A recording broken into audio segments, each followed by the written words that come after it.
All right, Hillary, are you ready for this podcast? I was born ready for this podcast. Of course, that would be your answer. But we have a really exciting episode today. But first, we have survived 2 years of 9-1 wine. And our friendship. Touch and go. But it's been fun, especially this podcast. And yes, having you as my friend, Hillary, has been wonderful as well. Always something new and interesting. We've made it, and it's been wonderful. And to celebrate, we have an extra special guest today. A very cool guest who has one of the largest family wine portfolios here in Napa that he runs. And passed the Master Sommelier exam as one of the youngest, which only has a 7 to 8% pass rate. Very cool. So stay tuned and enjoy our podcast with Carlton McCoy. Cheers.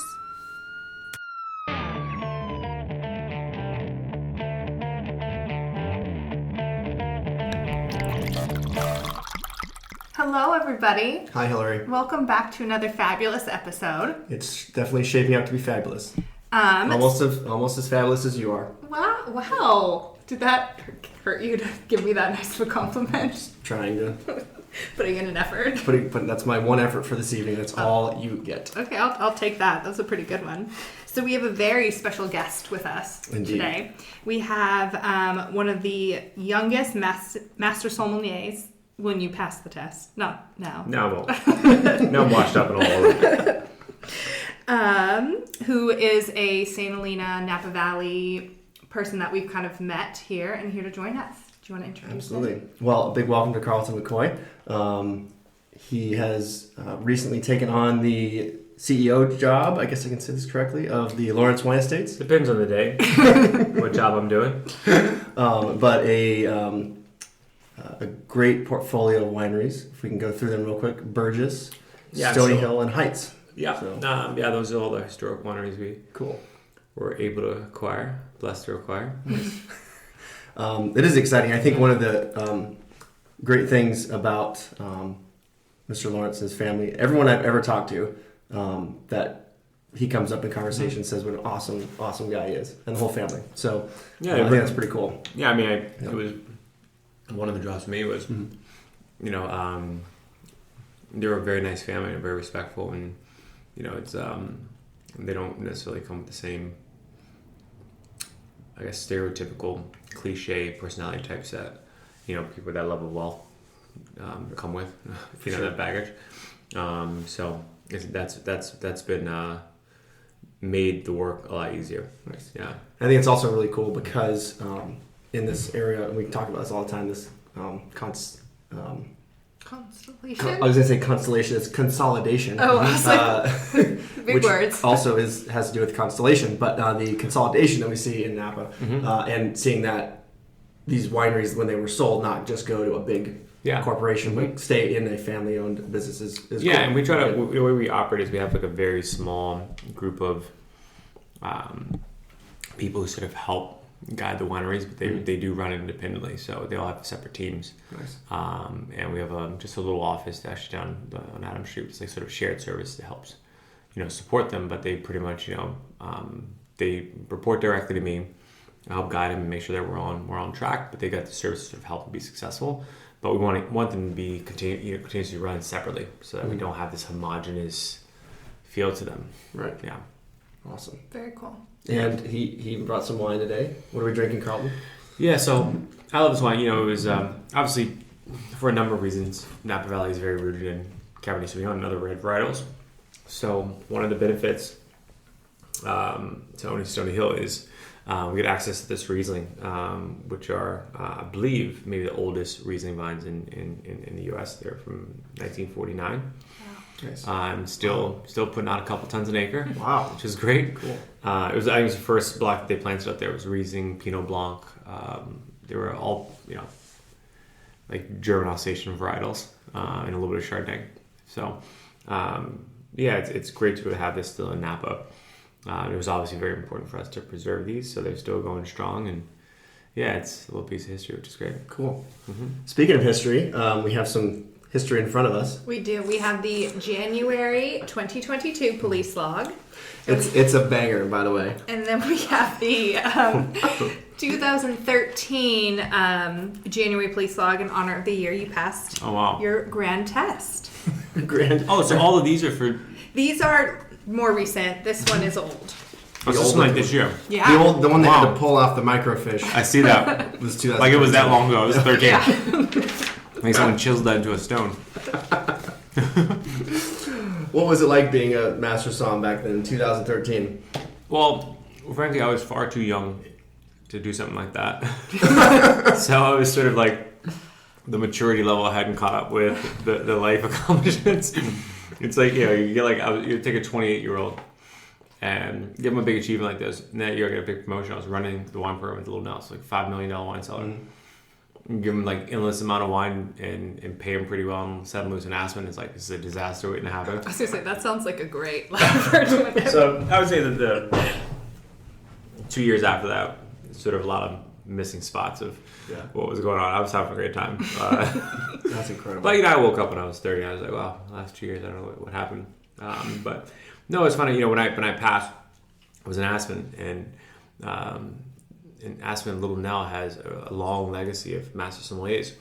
I mean, there's been 10 Master Sommeliers who've come through Little Nell, most of any property in the world. Wow. You're sort of a part of this really long legacy, which makes it even more special. And you're in this town that everybody actually knows what that is, because it's been part. Aspen's 6,000 to 8,000 people, and 6,000 to 8,000, not 68. It's a really small town, and everyone there knows what a Master Sommelier is. It's a pretty interesting dynamic. So yeah, it was fun, but I was way too young. That way. So you moved from a small town, 6,000 to 8,000 people, to another small town. You live in Napa, right? I live in Napa. Actually, I lived in St. Helena first for the first year. So you moved to St. Helena. Mm-hmm. What was that like? It was one small town to another small town. Okay. Yeah. Little less snow. Yeah, you see a lot more cars here, but pretty much it's like, it's still a small town. It comes with all those dynamics. I was like, I need to move to Napa really fast. But no, I was working so much that, ironically, the friends that I had here, when I moved here, I saw them more when I lived in Aspen. Because we were really like digging in deep, like trying to really figure out what we were going to do with Heitz. At that point, we just had Heitz. And I was working so much that I didn't really do anything. I went from my house to I Charter Oak almost every night. That was it. I just went to the bar at Charter Oak. And also not a bad deal. Well, I had no time to cook anything, so I would just go to work as early as I could wake up and go to work. You can work until pretty much endless, and then just go to the bar and have the chicken, the rice peel off, and whatever vegetable they had, slam 3 beers and then go home and go to bed. I did that for months. I love it. Yeah. I love it. Well, do you want to kick us off with something fun from the... I do. The Police helped, this is at 11:16 on a Tuesday, p.m. PM. Police helped a drunk guest get back to his hotel room. He was not being belligerent or violent. When was he coming from the Charter Oak after having some chicken and rice? Well, I mean, ball that up. The thing is, there's no preface of why they had to help him. No. Obviously he's Weekend at Bernie style, blacked out moseying around the parking lot or something. Probably. And it doesn't say where his hotel room was. Was he at Charter Oak trying to walk back to Meadowood? But also, if someone's that drunk, how do you even know what room they're in? You probably, I guess you would go to the front office or the front desk and be like, "Hi, help this man." I don't know. I would say also here, I'm sure it's not the first time they've done it. They have a protocol. They know how to find out. I'm sure. I'm sure this happens. It's not often. a skill set most cops would have. But here, they know. Yeah. All right, look at the guy's pocket. His wallet's there. What about this guy? Throw him over his shoulder. They probably know which hotel's which room key. Yeah, take a selfie with him and you get him in the bed. Yeah, exactly. Do you have any good ones? Let's see. I actually have a really good one, but I think we should save that. Here we go. Here's an old one from 2013. January the 5th, 12:49 in the PM. A caller reported seeing a military-type vehicle painted in camouflage with a gun on top at Spring and Hudson. Police advised the vehicle belongs to a local resident and the gun is inoperable. Bets on who that was. I feel like he may run the fire department here in town. That's definitely John Sorensen. Just a guess. John's had the biggest collection of military vehicles that I think I've seen in a while. I think he sold a lot of them. He had the PT boat. Hold on, is this Bill Sorensen's kid? Lauren Sorensen. Okay. Was his father. Yeah. Okay. Yeah, and he's the fire chief now. But yeah, that's hilarious. Well, I don't know if he listens to this podcast, but we'll have to let him know. He should. I think that a big surprise, man, he should have been a surprise, is like, this is still such a strong agriculture area. Yeah. And you think of, because like it's also a luxurious area. You think of the wineries and so forth. But a farmer is a farmer, and a lot of those behaviors, it's weird because it's like, things like that don't happen. Like that's not gonna happen in Aspen, in other luxurious areas. But you have this mix, you have that like unique mix there, and it just like it sort of collides. It definitely adds its own spice. That's the only way we have a podcast. Hillary's quote: "You can get stuck behind a tractor or a limousine." Oh yeah. Famous people. Yeah, the famous people. Yeah, both are famous in this community. Yeah. Really, probably the person on the tractor locally is more famous. Probably. Yeah. People are like, hey, it's like, okay, these assholes out of here. Yeah, exactly. Well. All right, what you got? Anything good? Yeah, this one's pretty interesting. So I'm guessing this is the time, right? Mm-hmm. Okay, so this is, I don't know what day this is. It's in January. I think it was this 17th, I guess, looking at the log. So January 17th, 2:17 p.m., a bag containing a suspicious powdery substance was found on Sulphur Springs Avenue. That's how you know you're not in Aspen, because no one would have called the cops in Aspen. That would have been picked up very quickly. It would have been like, score. They'd have been like, oh, it's Friday night, perfect. To save some money. And it would have not been suspicious at all. Until they're like, wow, that's sulfur. Yeah, they'd have like, wow, bonus. Yeah. My nose really burns. But you wonder, like, what conspiracy theorists, like, called him and was like, oh, God, it's anthrax. Oh, yeah, seriously. Yeah. Absolutely. Yeah. Oh, my goodness. If you log on to Nextdoor, you'll see a lot of conspiracies. So my favorite is all the time. The helicopters that are circling the valley at 3 a.m. during frost season. That's my favorite. Yeah, those happen a lot. Speaking of spills, here's another good one. Friday, January 4th, 2013, 7 o'clock in the morning. A delivery truck reportedly spilled popcorn on Main Street. Police determined it did not pose a chemical hazard. A question is was it popped or unpopped? That's a great question. Yeah. Are we talking just kernels here? Kernels can be actually pretty dangerous. Yeah. You could like slip and fall. Yeah. Could that like make a car like hydroplane on kernel? Only if there was hot butter. On a hot day like that, just hits the asphalt, just starts popping. You just never know. That would be hilarious. We fixed the world hunger problem. But I also feel like they need to be a little bit more detailed in these reports, because I mean that's a very different situation if it's popped or unpopped. I agree. Yeah, seriously. So tell us a little bit about after the Little Nell. So you worked there for 2 years, and then that's how. No, for 9 years. Oh my God, 9 years! Did I miss that? Well, no, I passed the exam, and then I was there for. That was 2 years after the exam before I woke up and started to try to be an adult. Yeah, I was there for 9 years. It was incredible. Aspen is such an incredible place to live, and you would say that from like the outside in, but what people don't understand about Aspen is much like Napa, where there's that whole like glam, like sort of BS population. Under that, there's like these really incredible like salty earth mountain people that are so much fun. They're really kind, really nice. A lot of them have been living there for generations, and they're just sort of under the radar. Yeah. So it was really, really fantastic place to live. But again, you wake up and be like, shit, I've been in Aspen for 9 years.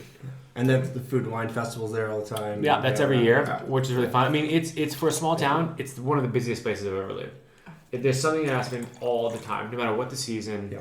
There's some festival, there's something going on. It's always really busy.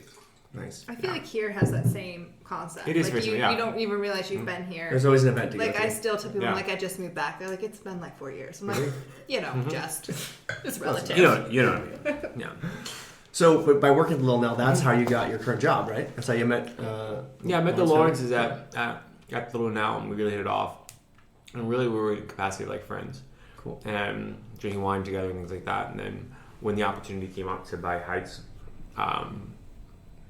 Gail and I met a couple of times, sort of advised them on what I felt the opportunity was and what was great about Heitz and where the potential was. And I think I gave them the confidence to go through with it. You know, and then things got a lot more serious after that. Wow. Did you, I mean, obviously you got some business skill. Did you learn that before becoming a somm, or was that? Yeah, I've always, in most things that I've done, I've always spent a lot of time on the business aspect. Yeah. And there are things that apply to all businesses, and there's some things that are very unique. And really what you try to just differentiate what applies and what doesn't. We also are a little unique in the way we run our businesses, the way we think about things, so that it really helped. We move really fast because we don't have this big infrastructure. Galen and I meet, we decide something, we move forward. There isn't like this big company where like people are sitting around waiting months and months and months and months. And in those cases, what people are really trying to do is get approvals and make sure that they're not going to lose their job and make a decision.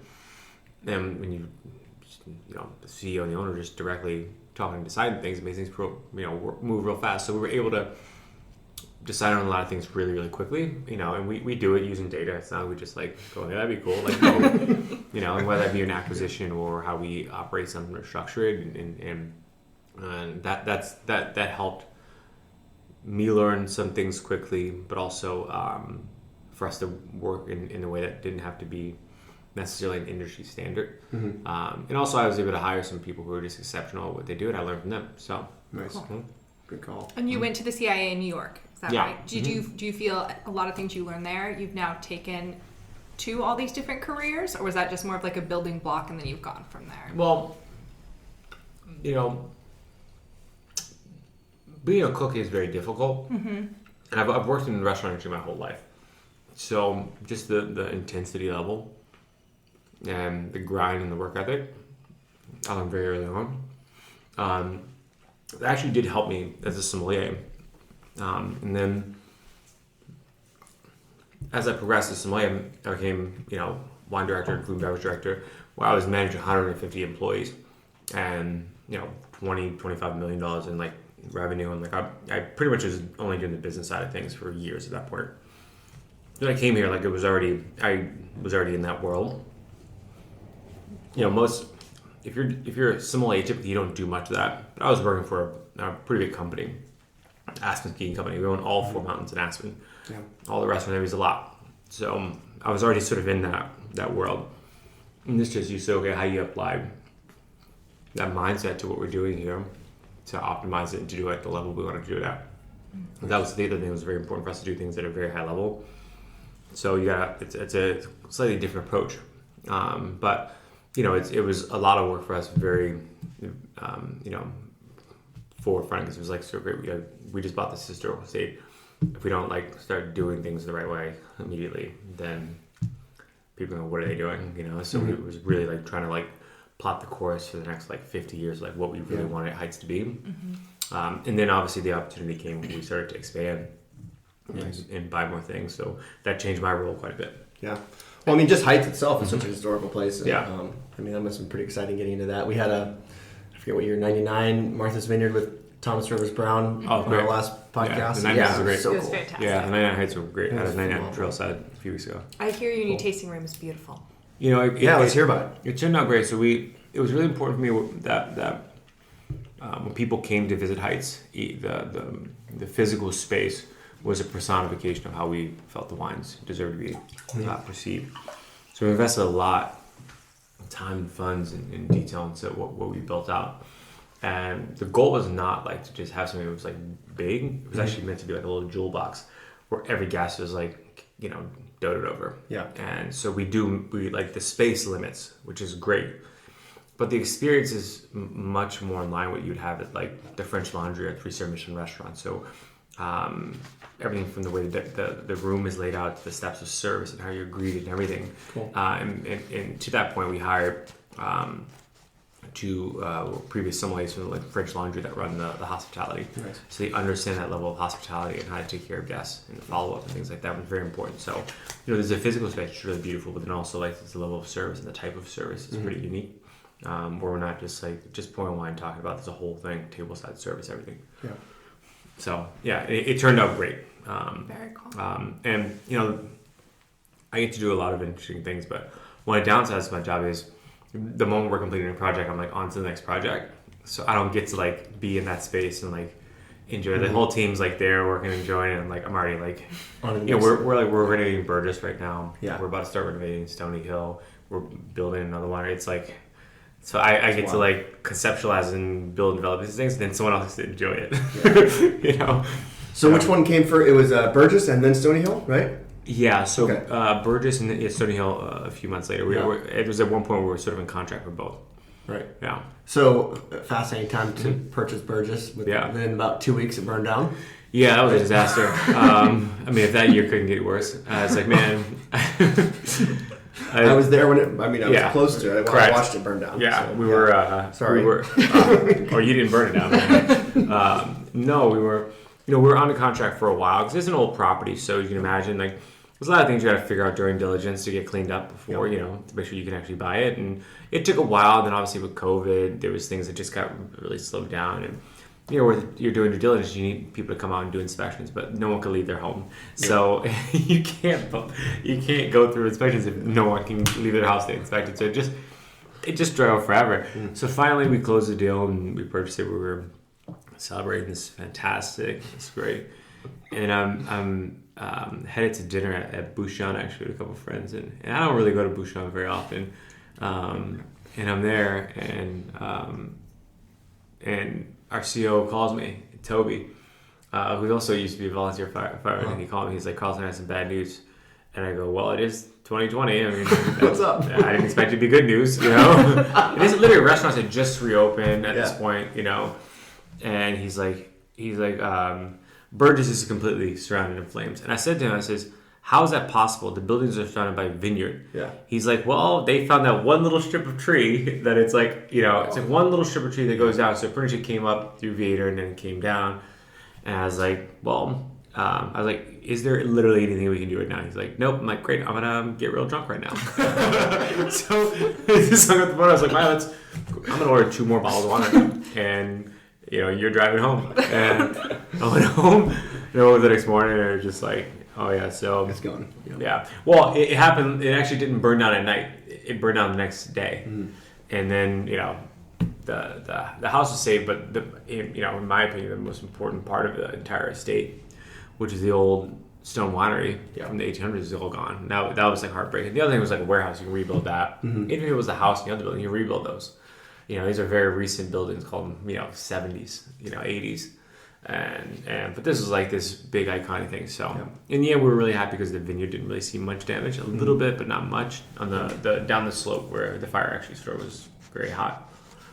But now the vineyard was fine. I was just walking up there today, but it was like great, another thing. Damn. Well, I guess you have a perfect opportunity for a fresh start. Yeah, I mean, what we did was we realized really quick. We were like, well, there's no such thing as a quick build in Napa. No. So we were able to. It was perfect time. We were trying to say, what do we do in the interim? We came with all kinds of ideas. We were chasing our tail around, and then finally we had a call about Luna, and I was like, wow, I mean, like we're like that might actually sort of work.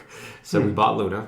Wow, I didn't know that. Was that recent? Like the most recent, or was that before? That was when did we close on Luna? Huh.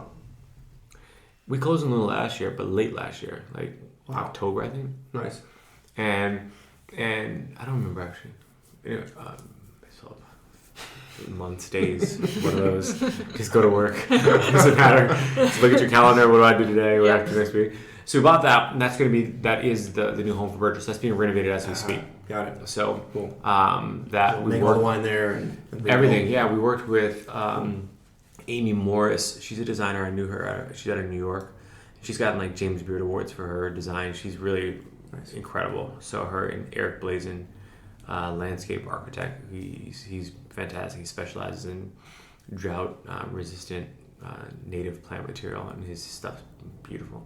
Cool. So we're renovating that right now, and it's got great bones. It's just like a really gorgeous building. But it was just, it was sort of old, just needed a facelift. So so Burgess has a new home, and now we're trying to figure out what to do with that space, because it's So you guys may not rebuild up there at all. We're going to do something there. Yeah. But it's you've got a new protocol for 22-foot rows, and these are like 10. So this is a cliff. This is a hillside, a rock. So it looks like we're digging, into 12 feet of rock. So there's no turnaround for a fire truck. And those things that you need for safety, right? So those things just take time, money. Just call it a helicopter-only property. Sure. Say when a fire gets out, this one's helicopter, this one's truck. Just divvy it up, have a map, color-coded. Oh, yeah. We're going to do color codes. I will do No, color we sure code. So Nice. another project, but it's not like, you sort of live long enough to realize that it's like part of living in an agricultural area. That stuff happens, Yeah. Mm-hmm. and you just gotta recover and just cruise. Yeah. I dig it. Yeah.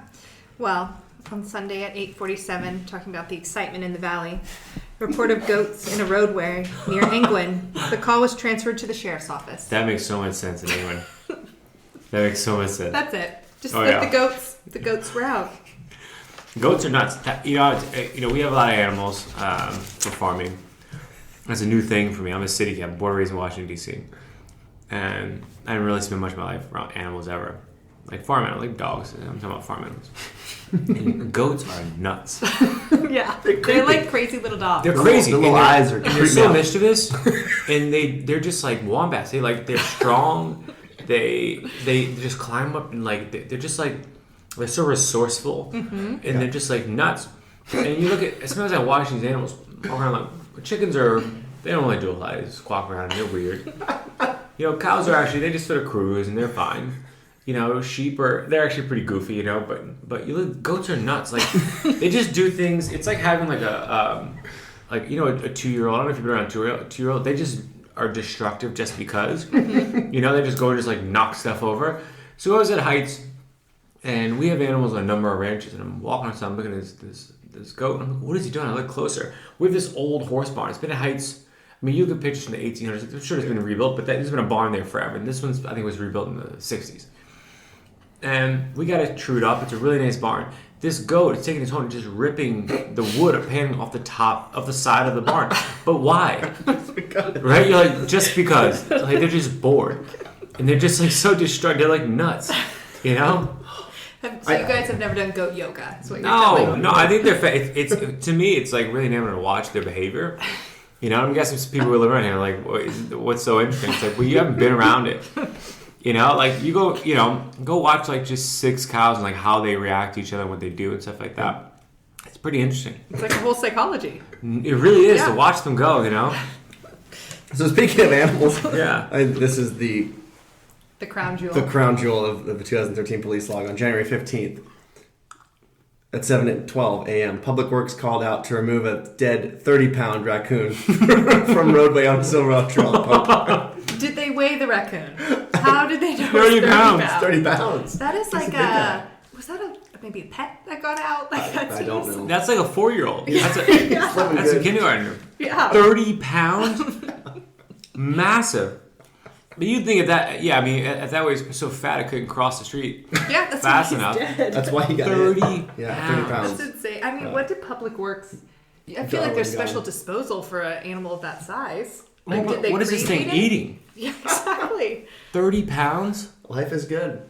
He found the dumpsters somewhere. Yeah. It comes down to Gott's, gets those up at night. Everybody's living good and saying hello. Even the The raccoons are just well fed. Oh, gotta love the trash pandas. Oh, yeah. Got to love the trash pandas. Here's another fun one. Report. This is the Tuesday, January 4th, 1846, 6:46 at night. Report of a bad pothole on eastbound Pratt Avenue near the bridge to Silver Trail. It gave the caller's daughter's vehicle a flat tire. Police marked the pothole and notified Public Works. So we'll look out. There's a lot of potholes in this town. Yeah, worst street in St. Helena. Go. I think we've had this question before. Oak. I don't know. I would say Verona. You guys go, look, I grew up in D.C. It's built on a swamp. Yeah, true. Why any of the roads are even paved, I'm not sure. If they just actually did pack DG everywhere, it would be far more efficient. Because you just pack it with some more DG. The fact that they pave the roads is just stupid. And potholes everywhere. It's insane. So let's hear more about DC. Yeah. When you lived there. So you grew up until the CIA. Yeah, I left DC for college. And let's just put it this way: DC, the police laws look very different than these. Yeah. That's why I find this particularly hilarious. It's like January 24th, 10:32 in the morning. Report of a leaf blower being used on Hunt Avenue. Like, if that was the worst thing to have in my neighborhood, someone stopped and picked up the phone to call the police because of a leaf blower. Like, who are you offending? Like, what is the law? On a Monday at 10:30. And that's a Monday. That's completely illegal. Yeah. It's not even against the crazy rules that St. Helena has. No. Which is nuts. It's like, yeah, but you go like, okay, well, you need a hobby. Yes. And why are you at home at 10:32 on a Monday? You need a job. This is why, people shouldn't be able to retire at just their age, because they just like become neighborhood pests. Yeah, they get on Nextdoor. They get on Nextdoor now. They get on Nextdoor. Nextdoor is crazy. It's wild. So I addicting. I downloaded Nextdoor to sell some things, and I go in there. I was like, these people are crazy. I mean, this is like it makes QAnon look mild. I mean, this stuff is nuts. I'm like, I don't want to live in this neighborhood anymore. Yeah, I'm like, these are the people that are living in my neighborhood. I called my house. I was like, you gotta see this stuff.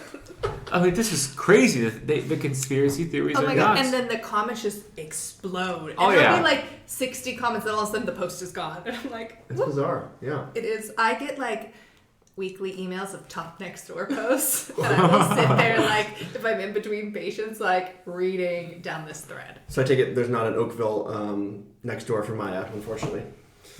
No, we live in Napa. And, the neighborhood she lives in is what they call the tree streets, right off of Jefferson, like Sycamore, Spruce, things like that. Mm-hmm. And that neighborhood's pretty unique because there's a lot of like really old, old timers of Napa that have lived there forever. And a lot of them worked in wineries way back. So during COVID, we do this thing a couple times a week, and they do these like big socially distanced cocktail hours. So I got to meet all these like incredible people. Like, this guy was like, I was a security guard at Mondavi for 35 years. Oh, wow. So he's telling all these stories of his time there, and it's like, it's pretty cool because it's like such a different time, like being in Mondavi in like the early 80s, and just how different things were versus like, now. Sure. Not just talking about Mondavi as a winery, just like in general. You go, wow, like, there's obviously there's benefits of what we do now, but back then you go, wow, it was just so much more casual. It was. Mm-hmm. Yeah. When was your first trip to Napa? Actually, I was when I was in culinary school. I was a bit of a geek. I was very intense about food and wine study, but my 21st birthday, cool. I flew here the night of my 21st birthday. I love that. Wow, not Vegas. No, not New York City. And where did you go? No. Do you remember? I partied the night before, and we got so drunk they almost didn't let us on the plane. We went, the wineries we visited, we went Stromsburg. Cool. Perfect for a 21st birthday. Yeah. We went to Stromsburg, we went to Clopagas. Okay. Yeah. This is in, I'm 37. Math's so hard. Yep, that year. I'm too tired. Long day. Whatever that year was. 04, yeah. That makes sense. The same age. 04 or 5. Yeah, that makes sense. Science, math. And Clopagas, Stromsburg. Where else did we go? I remember the Clopagas because the artwork, everything in there, and then Stromsburg because it's bubble. You always remember stuff like that. And it's something about sparkling wine, huh? So cool. Mm-hmm. Hillary wants to have a pool full of rosé sparkling wine. Oh, that sounds painful, actually. Maybe more of like a stream, and I could just like dip my cup into it whenever I want, like little teacups, Like the chocolate factory, and just put it in. I'm just trying to have exactly a champagne chocolate. Oh yeah. But yeah, no, I remember it being a great experience. But I didn't stay in Napa because we didn't have a ton of money. I stayed at the Pink Flamingo in Santa Rosa. No way. Do you know they have a great brunch? Or at least they used to? I've always seen it. I've wondered what's it like. Well, it burned down. They rebuilt it. Like almost, I think, exactly as it was before. It's this iconic, like, I guess, 50s, 60s style hotel with the big open air with the pool in the middle. Mm-hmm. It was great. We were in college. And, they have next to the hotel one of the Blackbird diners, which I thought must have been like some cool little small diner and not like the equivalent of like California Denny's. We were like, oh, that's a cool little diner. And we, Wally's we went to for dinner. Back when there was, that's not open anymore, right? I don't know. I don't think it was. We went there. Yeah. I mean, it was, we went to Chateau Montelena. Oh, classic. It was a big deal. Buster's Barbecue. And then when he found out that we were culinary students, he gave us a bunch of tri-tip, like a ton of it. Oh, cool. He was so pumped. We were geeking out about barbecue and stuff like that. And the guy just like gave us a ton. Buster's a gem. Yeah. So cool. And we just like ate it in the hotel room because we didn't have any money. This is great. Free food. But it was such a great visit. I learned a lot. Oh, we went to Mondavi as well. I remember that. Cool. Yeah. And the lady was great when she found out we were students and stuff like that. She gave us a great tour. And I want to say that's like right around the time of the sale.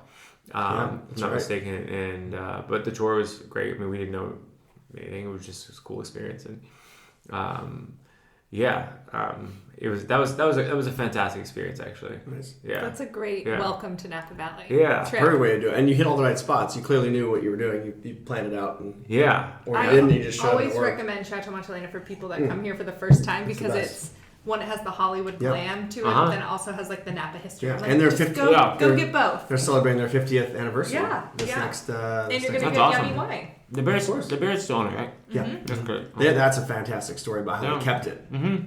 Man, they had a close call. They almost sold it, right? They were in the process of selling it to some folks from France, I think, and then the financial crisis in 2008 happened, crashed everything. The deal fell through, and they kept it, and it's been successful ever since. But yeah, what a great. Great estate. The wines are still fantastic. Yeah, they're great. It's just so cool.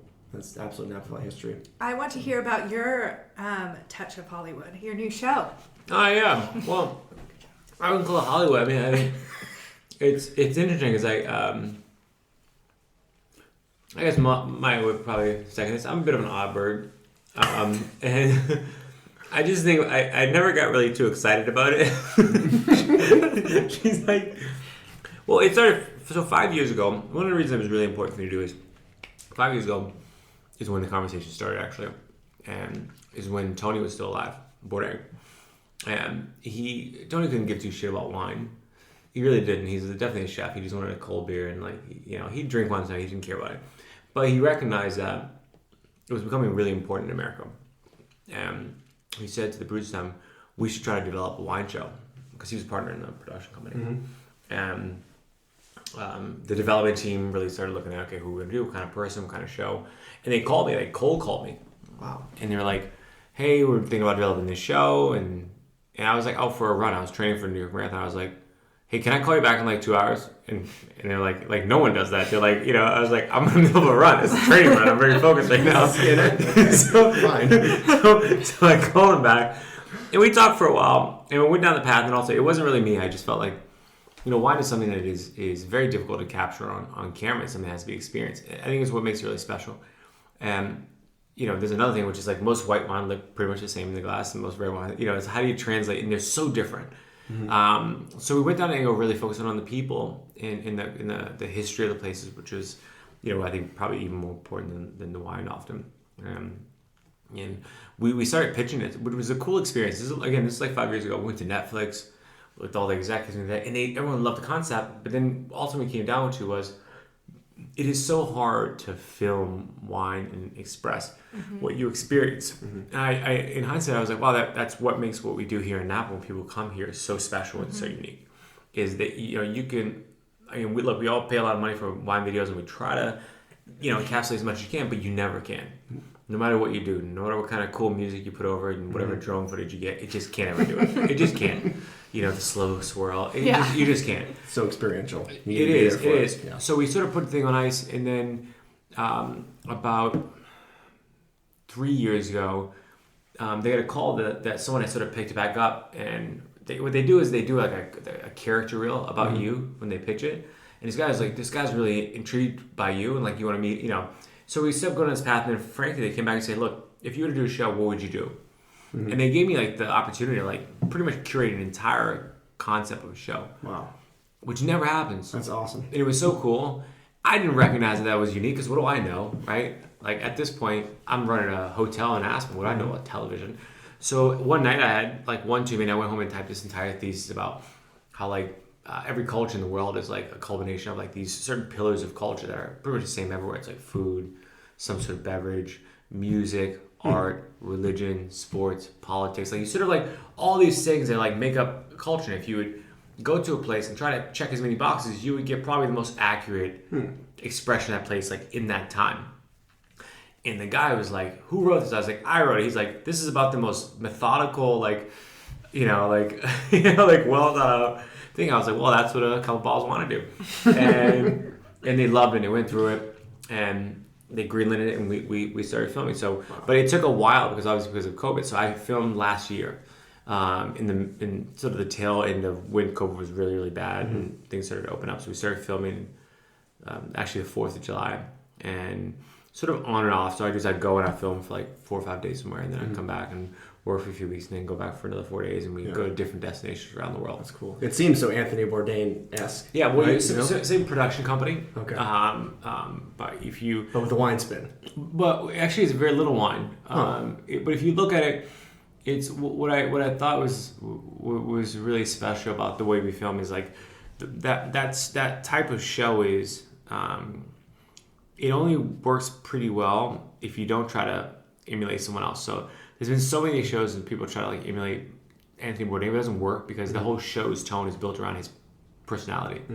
So if you just take him out and add someone else in, but you keep all the tone, it doesn't translate because you got this like person who's, I guess, trying to be themselves, but then the show doesn't work. So what we did was we filmed it, and then we built the tone and everything around my personality, and that's what this production company does incredibly well. So it's like the only consistent thing is that it is a travel show, and because my perspective of the world is very different than his. We're very different people, and how we connect with people is different, and the tone is different. And it turned out. I mean, this is not. I don't have a whole lot to do with it, in the sense that I go and I travel and I'm on camera. I'm doing the interviews. I'm doing all this stuff. Then, those guys, they do a lot of work. They do all the work, frankly. I'm there, and my time commitment actually is minimal. There's so much that goes into a show like this outside of like what I do. I mean, I may go over and we filmed in Ghana. I was there for 4, maybe 5 days, but they're there like weeks before, weeks after. The production time up takes months. Afterwards, the editing is months and months, and I mean it takes them forever because that's like the magic. How did you prep for it though? I didn't. I feel like that's kind of the magic of it though. Like I didn't have time to. to. I was too busy. You just winged it, the whole thing? The whole thing. I'm gonna be very honest. And Maya was like, "You are nuts." She's like, "This is gonna be on television." It's a big deal. I said, "I don't have time." And the reality is, they build these like 60, 70 page like summary reports. So you know everything about every person you're interacting with, every destination you go to, everything. I never read a single one of them. I didn't have any time. I was running companies. And it remains my priority. Yeah. And I always said this is a fun hobby, and I need to treat it like that because my commitment is to the work that we're doing here. So I would on the plane ride over try to like Google some of the people, and then like right before I would like but I like talking to people. So you'd start something, and then it goes, and then and it's just, it flows like a normal conversation. And as I told him, I was like, look, I hope this turns out the way you guys want it, because if not, it's not my problem. You guys spend all this money for this. I got a job. Yeah, like I'm good. And, so the whole time, like I would be filming, but I'd have meetings in the middle. So I'd film in the morning, and then I'd have a full day of Zoom meetings. And then I'd film at night, and then go home and have some more. It depends on the time zone. Sometimes I'd be up at in Korea time, like 3 o'clock in the morning on a Zoom meeting, talking about production levels and stuff like that, And nothing slowed down because thanks to the technology, I never missed a meeting, But wow. It actually made it, to your point, a lot more interesting for me because it was never rehearsed at all. Probably more authentic. It was very much authentic. I didn't have time to dig in and do these big, I never had a single meeting to like, what should we talk about? Zero. Just go in and. That's awesome. Favorite place? Where was it? I would say it's probably up near between South Korea and Ghana. Cool. Because they were both places that I'd gone for the first time. I spent a lot of time in Asia, but not Korea. It's a really, really unique culture, and Ghana is just, it's incredible. Like, it's blowing up. Like, we start seeing like what post-colonial Africa is turning into. It's a powerhouse.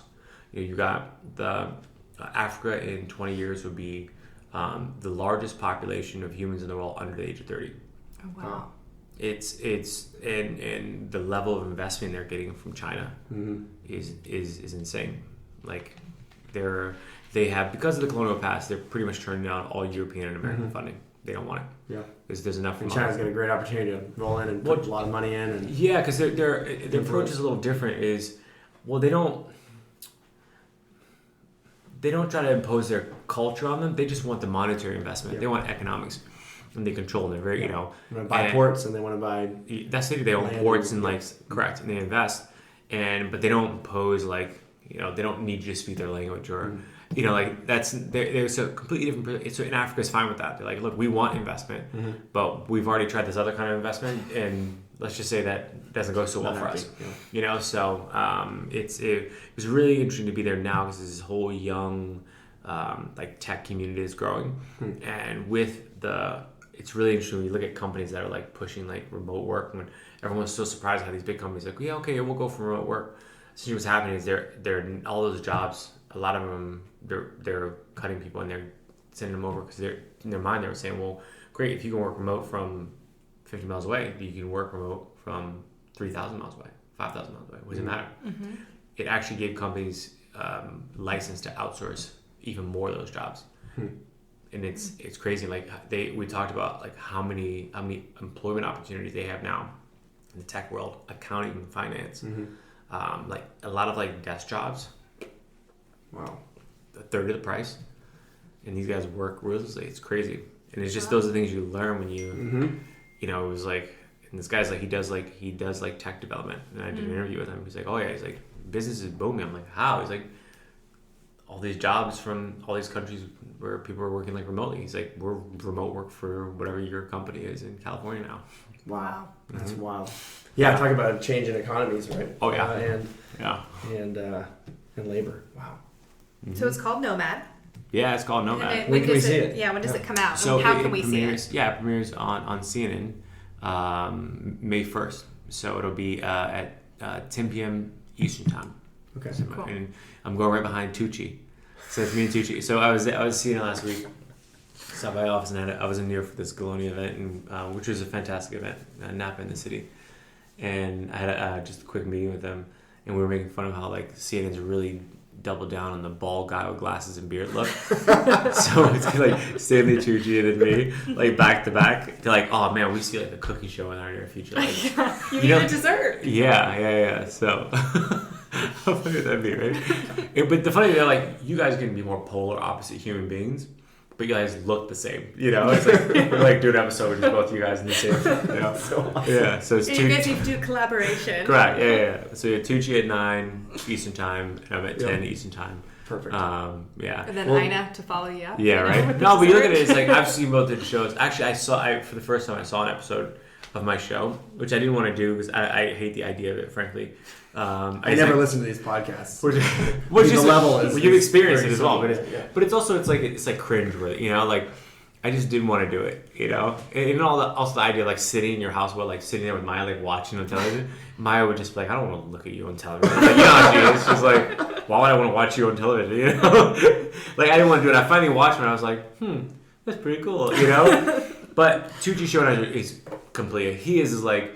He's going around in his little Italian accent, like dressed to the T, like flipping pasta. Like he's Tucci, and I'm just not that person at all, you know. And it's like our shows are so different, you know. But it should be really funny. That's cool. And how many episodes? 6. Okay. Cool. Very cool. Nice. But also, I reference obviously Napa Valley quite often because I'm talking about my home and some of the wines that we make are featured in the show when we talk about wines. Or, there's this scene in Paris where I was filming with these like total like natty wine hipsters, and I brought like a Sauvignon Blanc that we make from the 8th Grade Ranch from that brand, and because that wine's so delicious, and I was like, the reason I did it, I was like, well, are they like not going to drink the wine because the wine like was inoculated, you know? Yeah. When it's delicious, you know, like. So I like messing with people like that, you know. And no, but they were really chill, but it was like really cool to have like, you know, you have like these 2 French women who like really natural wine, and like. I have like a Sauvignon Blanc from Napa, and we're going to talk about that and compare the wines, and so I think it'd be really cool for the region as well. Nice, awesome. Yeah, great. That's really cool. Yeah. Does anyone have any fun logs to like send finish us off with? Because all I have is the power went out and came back on. Please check for blown transformers. Oh yeah, a kid was heard. Hold on, how about this? This is January 16th, Sunday. It's Sunday, and this is 8:49 p.m. You think about a pretty awkward time for this. A kid was heard screaming near the cemetery. Ooh, that's creepy. At 8:49 in January, so it's dark out. It's dark out. There's some kids I would screaming. be screaming in the cemetery too if I was had to walk through alone. What's the kid doing in the cemetery? I don't want to know. Yeah. I don't. So many questions. I don't. Did they find the kid? No. We don't know. Someone called. There's a kid screaming. He's still out there. There's no follow up. Like he's living off the land. Yeah, like kid found her. No, that was it. That was it. That reminds me of a story my grandpa told me. He was walking to school. He used to live up on the end of White Silver Springs, and he would walk through the cemetery all the time. And there was one of the grave diggers. This was in the 30s probably, digging a grave, and he remembers seeing someone crawling out of a grave, and he ran all the way to high school and didn't even look back. It was probably like the other guy. And it's like you don't think about that when you're a kid, right? That would terrify me. That would. Come crawling out of the grave. So, Carlton, what are you most excited about Napa in the future here? Or in the Lawrence Wine Estates or your future here? Well, we for us, it was, we talk about it, it's like this ever-present pressure for us with these historical estates is to like do right by them. Mm-hmm. So we invest a lot in them. We get what we think are some really exciting teams behind them. We're really pushing those brands, but also just the concept of heritage being luxurious. I think that's been lost in a number of American regions in some sense because, in Americans, what's newer and shinier is better. It's how we are. You know what I mean? Like it's how we think about most things. And for us, we were equally as interested in the concept of like the old world mentality of like something that's tried and true, like something, an estate that's been 50, 60, 70 years, like that should also have the opportunity to live in the world of luxury. So sort of, really trying to push that narrative, but also like, some of the newer estates that we're developing, that has its own pressure where, there's no history to sort of fall back on as far as like style, which, in some people's mind could be sort of restricting, but it's also makes it a little bit easier, especially if you're continuing that style, which we're doing. But if you're starting from scratch, it's a little bit more stressful because there's no guiding light. Mm-hmm. You are creating what the norm is. And that creates its own level of anxiety of like having too many options is actually, I think, more stressful than having paradox of choice. Yeah. And you're like, which path do you go down with these wines sometimes?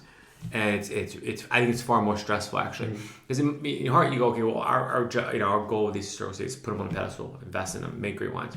Like great, I've got a path here. Get my team, invest, do this, and there's obviously some decisions you have to make along the way. But when you got this, and it's like you have so many ways you can vinify and make and brand, and it is stressful. We're excited about the Brindle tasting room we just opened right on First Street. That's the newest one. Yeah, that was really fun for us. I think it was sort of unexpected because we have like these historical luxury estates, and then Brindle's like, more entry level price point, but also more casual. Yeah. That was important for me because I really wanted to have something like that was something the community could use as well. And it was really fun. It is technically coded as a tasting room, but it's a wine bar. Mm-hmm. We also pour Heitz wines in there, some great wines as well.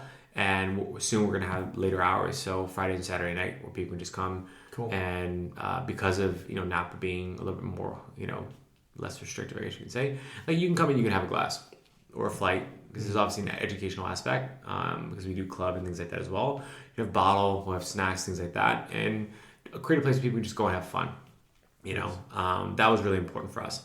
But obviously we have the Ink Ray brand that comes from the Ink Ray Ranch back on Howe Mountain. Okay. And then we bought the Haynes Vineyard down in Coombsville. Oh, wow. So that's going to be its own brand. We hired, so for Ink Ray, Matt Taylor, who's a winemaker at Ralph Isley with Francois before. Mm-hmm. And we hired him to make the wines at Ink Ray. Yeah. And then Nico Cuevo, who was the winemaker at Costa Brown for like 8 years. He's making the wine at Haynes. It's predominantly Chardonnay and Old Vine Pinot. Yep.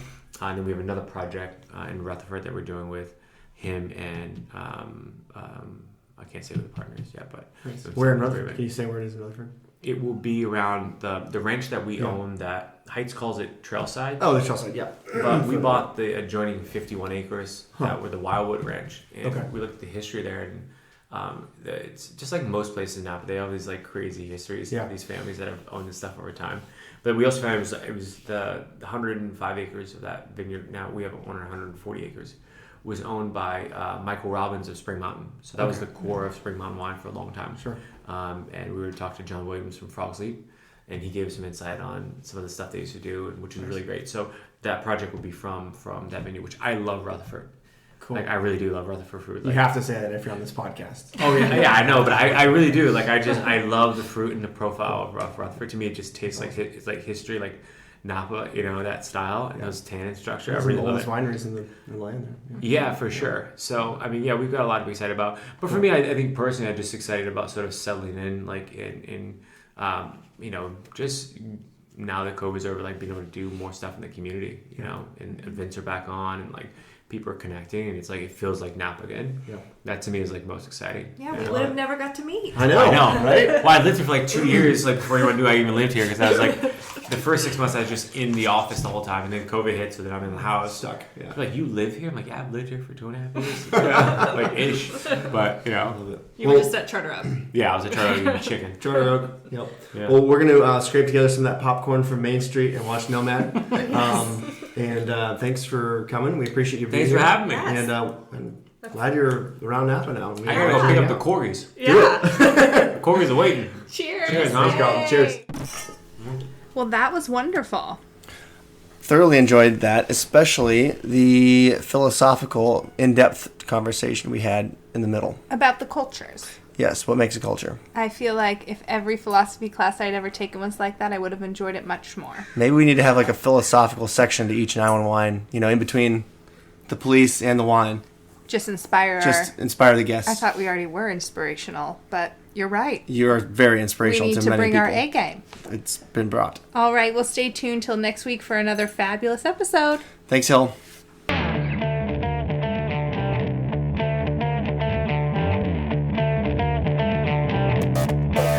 You enjoy your evening and be safe.